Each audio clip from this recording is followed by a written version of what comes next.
Hello everyone, I'm Ryan Hayashi. Welcome to my living room where I'm chatting with two of my friends from England. We have British magician Edward Askham Spencer. Hello. Jolly good, good form. And we have on my right side Dr. Marko Jovic, an academic genius specializing in history, Latin, and music composition.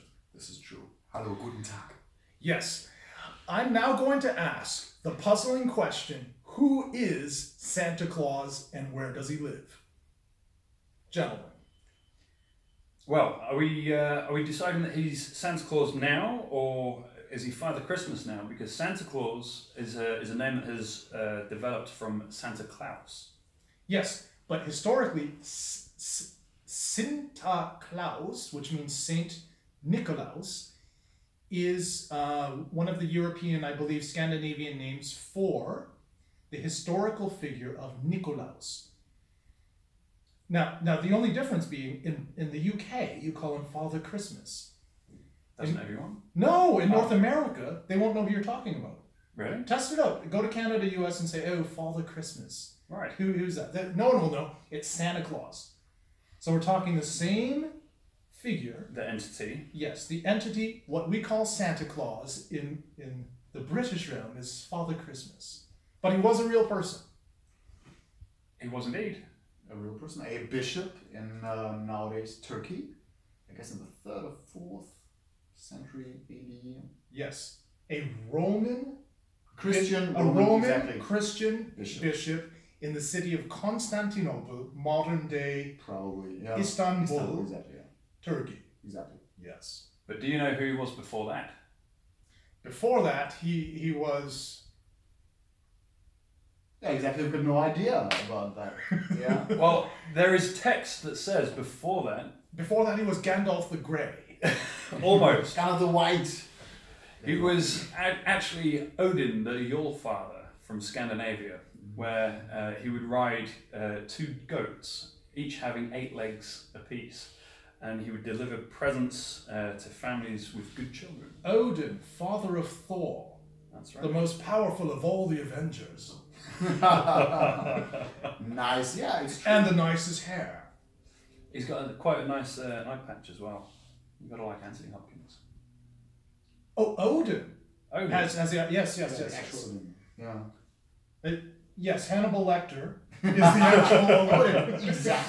Exactly. Unmistakably so. And My son, I'm going to teach you how to use that hammer, and then we're going to eat somebody's liver with a bottle of red wine and some lima beans. literally. This is taking a turn because the fava beans and a nice Chianti Fava beans and a nice Chianti. are 2 foods that you can't drink or eat when taking antipsychotic drugs that was given to Hannibal Lecter. Which is probably exactly why those antipsychotic drugs didn't work. Absolutely. Exactly. If he hadn't eaten the security guard's liver along with the Chianti and the fava beans, he would have been fine. Yeah, we wouldn't have had 3 movies, 4 off spins. You It would have saved us a lot of trouble. Yeah, trouble. you wouldn't have had all that massacre and all those human organs roasted and fried. But what does Hannibal Lecter have to do with being the father of the real-life Santa Claus, who was a Roman Nordic bishop in Turkey, which wasn't Turkey at the time, which was the Roman Empire. Exactly, yes. Now, we could come back to that, but the next question is, where does Santa Claus live? Because British children believe that he lives in Lapland. And where is Lapland? There's Swedish Lapland that goes up into the Arctic Circle, which It's part of Sweden. The Norrland. Yeah, it sort of merges in around the North Pole vaguely-ish. But Okay. the North Pole itself is also in... Between Hobbitland and Mordor. No, Mordor is far too warm. I was going to say, yeah, Mordor's somewhere in Russia. Yeah, maybe probably that's what. No, that's true. So in other words, in the northern part of Europe, so the British children believe if you're in Europe and you keep driving north, That's right. up into Sweden, Up into into Sweden. the top northern tip of Swedish Sweden, Lapland, and then you'll see- through that you're going to get to this one pole in the ground, and you'll find Father Christmas. Well, what does that pole symbolize? the north. The North what? It's Pole. not the North North Pole. No! The North Pole is in Canada. Yeah, but the symbolic northernmost. Well, no, North Pole is in Alaska. The city North Pole is in Alaska. The North Pole, the planet's North Pole, is in Canada, is it not? Well, it shifts, it changes. Yeah, exactly. It shifts. The magnetic field of the Earth is not fixed. That's right. So Well, what we North American kids in Canada and the USA believe is that Santa Claus lives up in northern Canada, in the North Pole. Can you tell us about that at home? Like this video, share it at the bottom, and leave a comment saying where you believe Santa lives. Yes, because we three world-traveled academic geniuses will actually read those comments and evaluate them based on Should we do a absurdity. prize giveaway? A prize giveaway. We can do a prize giveaway. The person who says the dumbest stuff wins Deck of cards. dumbest but deck most of cards. convincing. Still, yes. This original deck of cards. Oh wow. Wow. Which if they get this sent to them in the mail, which is worth what, like $5 or something, will sign. magically, quite possibly, automatically instill in them the ability to do magic tricks like me. Or not. You're pretty good. Yeah. Yes, okay, so there's that question, right? Where does the red outfit come from? Because I know you gentlemen know. These are history buffs. So this is a question for you guys. Yeah, where does Santa's red outfit come from? In the older paintings, he's depicted as wearing either green or brown. Exactly. Yeah. Okay. Good. Any closing thoughts on Santa Claus, Father Christmas, the historical Eastern Roman bishop Nicolaus? Coal giver. Yeah. He gave coal. He gave coal to naughty children. Now you see, the mythology differs from country to country. Ah, okay. It does. Right. Oh yeah. According to German tradition, on the Should we hear that from the German? oh yes, explain the German tradition of the 6th of December. There are two mythological figures. One is Nikolaus, who Yes. gives good children presents or Of goodies. course, yeah, of course. And the other, his partner, is Knecht Ruprecht in German. What's Knecht Ruprecht. What do you call him in English? You don't, because we don't have that figure. I'm not familiar You've with never this heard of figure. him? No, never. On the 6th of December, there's a two-man team, traditionally.